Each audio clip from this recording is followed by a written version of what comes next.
Hello friends, welcome to the second part of this 7 part series जो मैं तुम्हारे लिए लेकर आया हूं.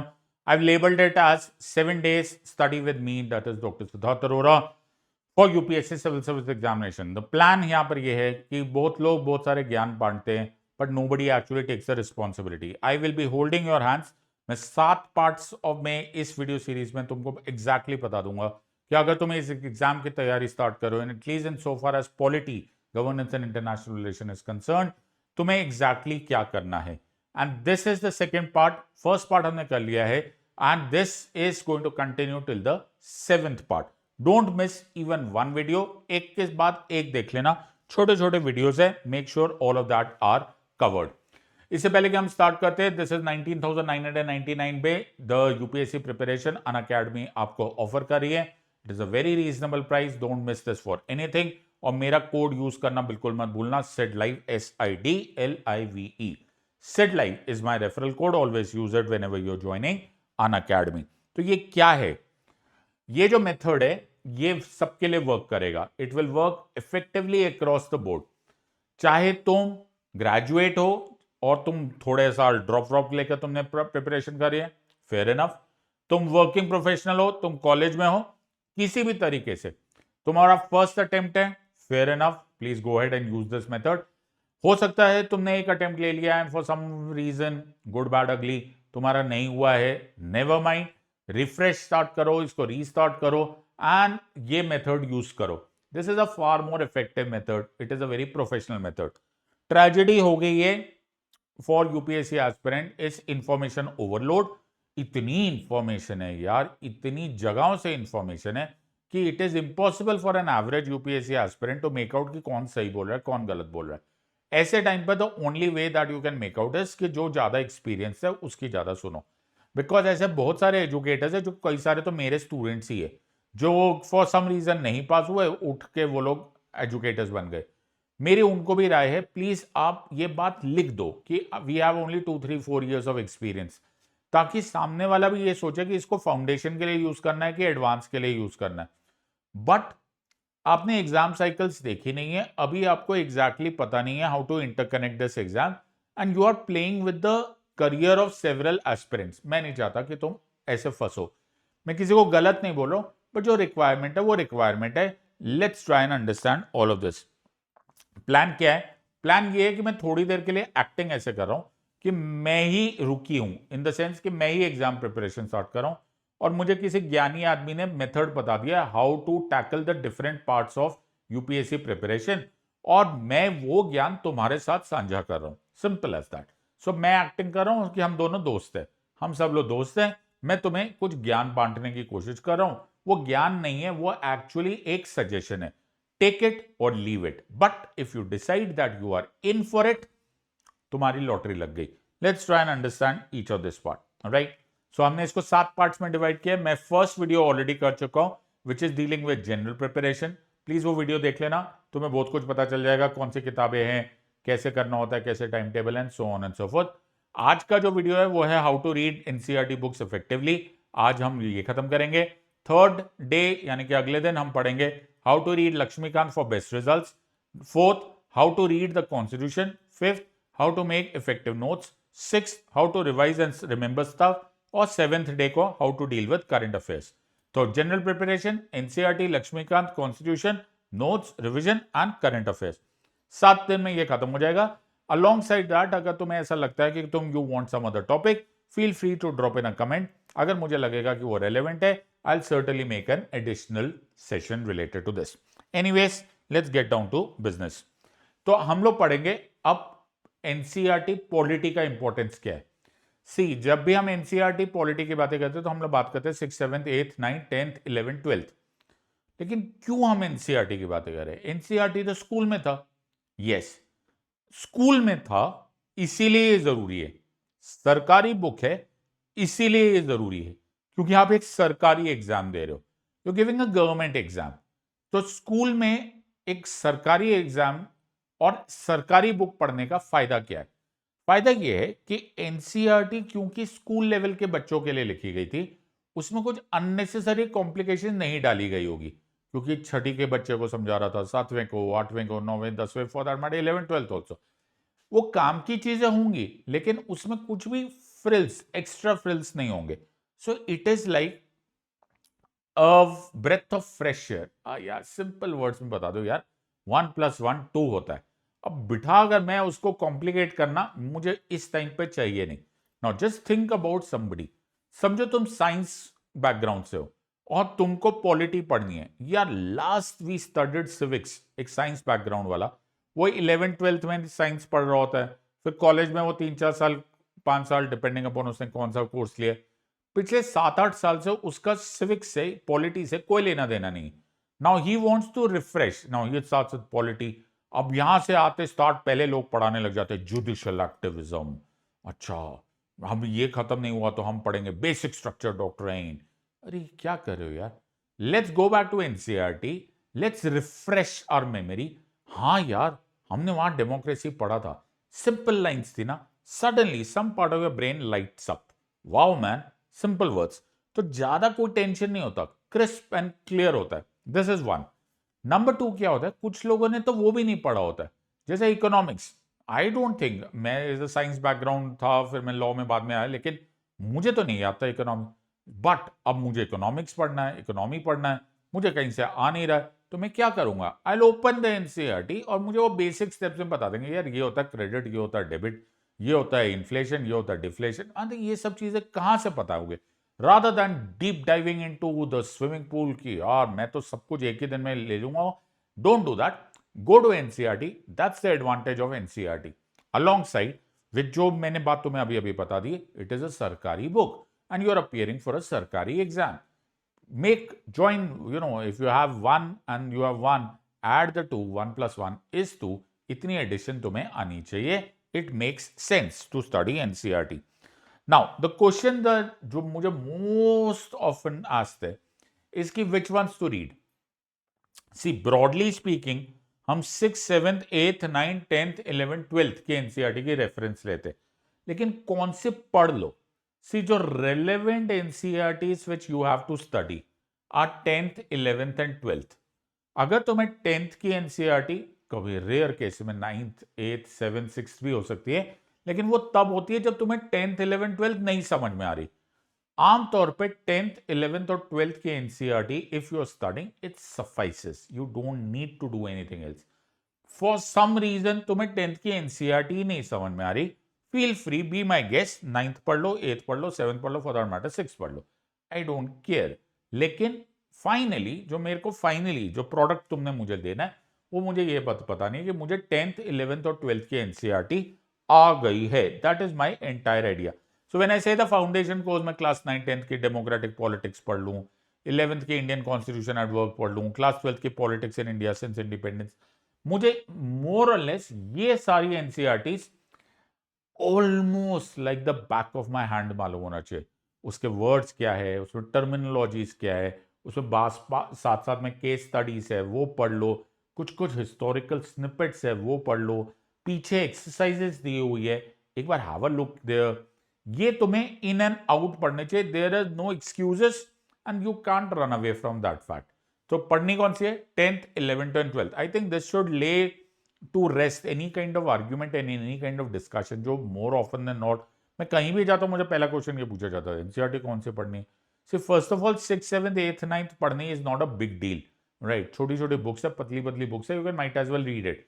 लेकिन अगर इतना ही टाइम का कंस्ट्रेंट है, विच आई डोंट थिंक होता है, लेकिन अगर है तो might as well start with 10th, 11th and 12th and unless and until you really feel कि मुझे तो समझ में नहीं आ रहा, भगवान जाने इसमें क्या लिखा हुआ है, then you go back 1 year at a time.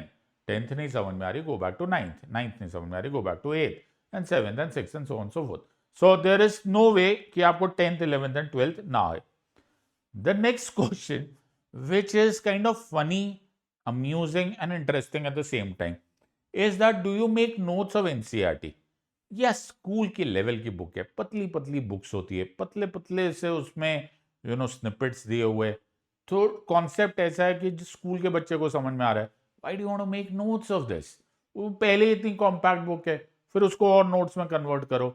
I mean क्या तुम्हारे पास एक्स्ट्रा टाइम है क्या, तुम्हारे पास जिंदगी में और बहुत कुछ करने को है.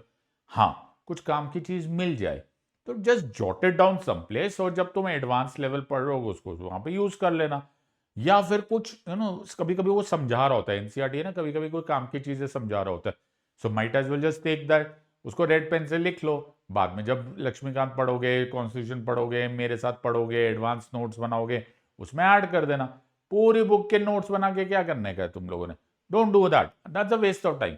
सो my point here is don't waste of this mind कि तुम 10th 11th 12th की बुक्स की नोट्स बनाओ। अभी तुम्हारे पास बहुत सारे काम है, अभी इसके इम्तिहान और बहुत भी है, तो आपको इसको जितनी जल्दी खत्म करना है, that's the entire idea. Don't make notes. तो इस बात को यहां पर खत्म करते हैं कि we will not make notes out of 10th 11th and 12th की एनसीईआरटी। अब एक और बात है कि सर एनसीईआरटी जब आप नोट्स नहीं बनाने तो फिर हमें क्या करना है? रटना है? नो, हमको डॉट्स कनेक्ट करने हैं। एनसीईआरटी में ऐसा नहीं हुआ था। If you think, if you थोड़ा सा ध्यान दो, तो एनसीईआरटी कैसे हुआ था? एनसीईआरटी में 6th में भी कुछ कुछ डेमोक्रेसी इक्वालिटी की बात हुई, फिर 7th में भी डेमोक्रेसी इक्वालिटी रिपब्लिक ऐसे कुछ बातें हुई, फिर 9th में आते आते कॉन्स्टिट्यूशन की बातें होने लग गई, फिर 10th में आते हुए और थोड़ा कॉन्स्टिट्यूशन आया, 11th 12th में आते आते तो एडवांस लेवल ऑफ पॉलिटी आने लग गई। तो वो धीरे धीरे धीरे जैसे बच्चे को समझा रहे थे वैसे वैसे वो कनेक्ट होता जा रहा था।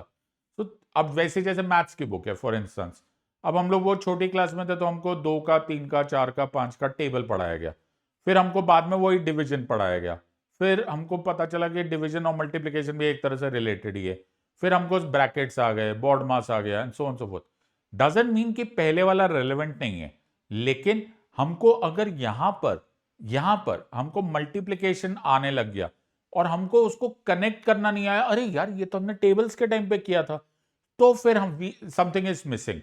तो अगर तुमने कॉन्स्टिट्यूशन 9th 10th की बुक आई और वहां पर तुमको दिखाई दिया कि यार एक बार ना इक्वालिटी पे बहस हुई थी, राइट, एक बार ये बात बोली गई थी कि डिस्क्रिमिनेशन नहीं होता, अरे डिस्क्रिमिनेशन इतना बड़ा वर्ड, तो तुम्हें अचानक वो क्लास 6 की बुक का कॉन्सेप्ट याद आएगा जहां पे स्टीरियोटिपिज्म वगैरह की बातें हो रही थी, जहां प्रेजुडिस की बातें हो रही थी, तो तुम्हें अच्छा समझ में आएगा, हाँ यार बॉयज एंड गर्ल्स के बीच में डिस्क्रिमिनेशन की बात हो रही थी। So that sudden connection between class 6th की बुक एंड क्लास 10th की बुक, और फ्रॉम 8th की बुक टू 12th की बुक, फ्रॉम 9th की बुक टू 11th की बुक, और whatever, that is the aim of reading NCERT, connect the dots. तो तुम्हें वो आहा मोमेंट आना चाहिए, यार ये तो मैंने पढ़ा हुआ है, ये मैंने उस बुक में पढ़ा हुआ था, I demonstrate it to you today.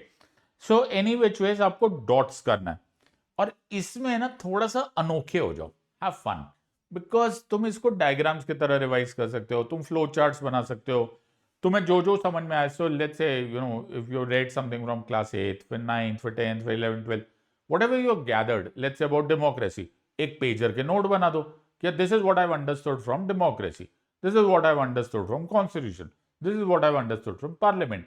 एक एक पेजर के नोट्स बना दो। Something must have appeared in class 7th book, some other things might have dropped in from 11th, something from 12th, just mix it up and get it through. So revise करने के बहुत सारे तरीके होते हैं NCERT के, because it's a beautiful book, it's a small crisp and a very school level book actually.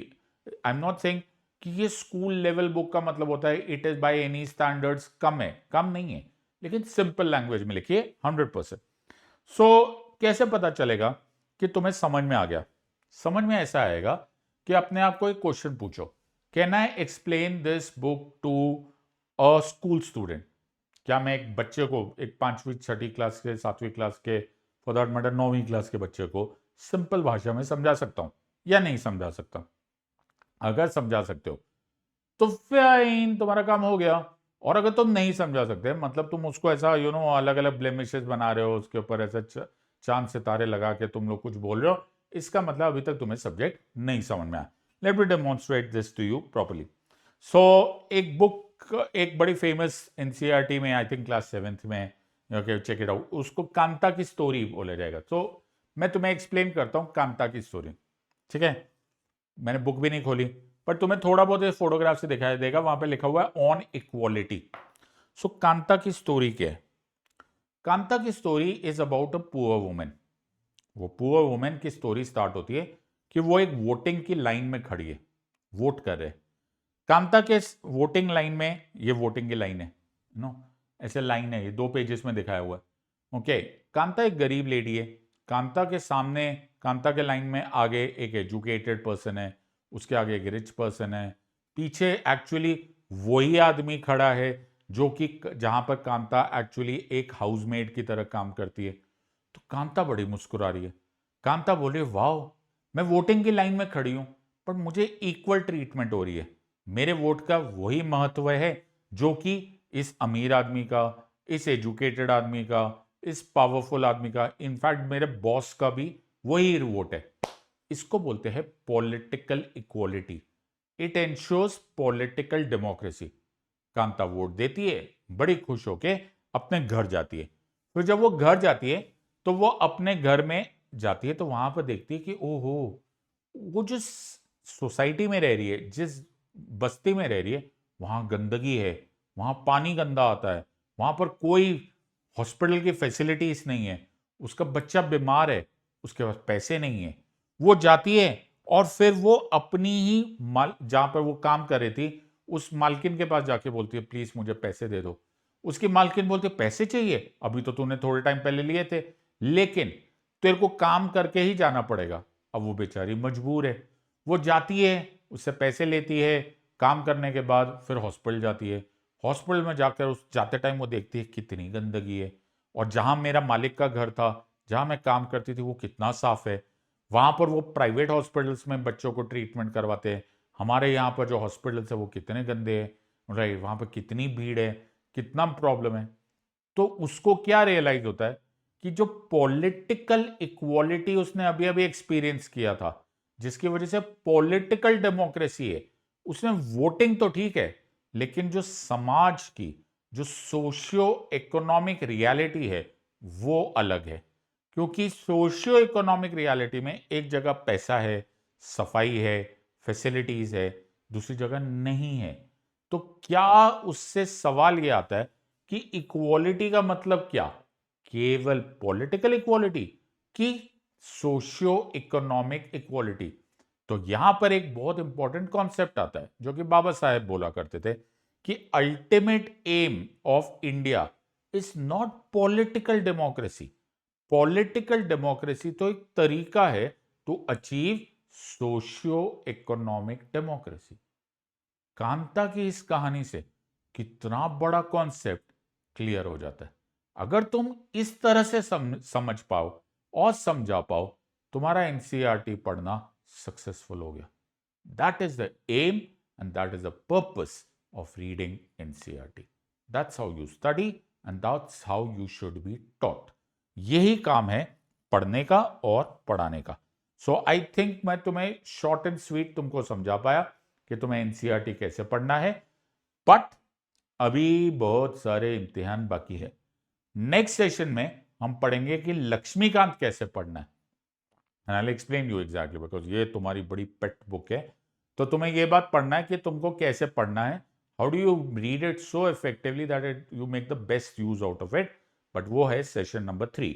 इसका मतलब है तुम्हारा होमवर्क है कि तुम सेशन नंबर 1 और 2 पढ़ लो, और वॉच कर लो rather, and learn from it. Take notes, utilize it, apply it, and it will do you a world of good. तो let's try and understand this। और फिर से important कि अगर तुम्हारा अकेडमी ज्वाइन करना चाहते हो तो 19,999 में तुम्हें ये अपॉर्चुनिटी मिल रही है।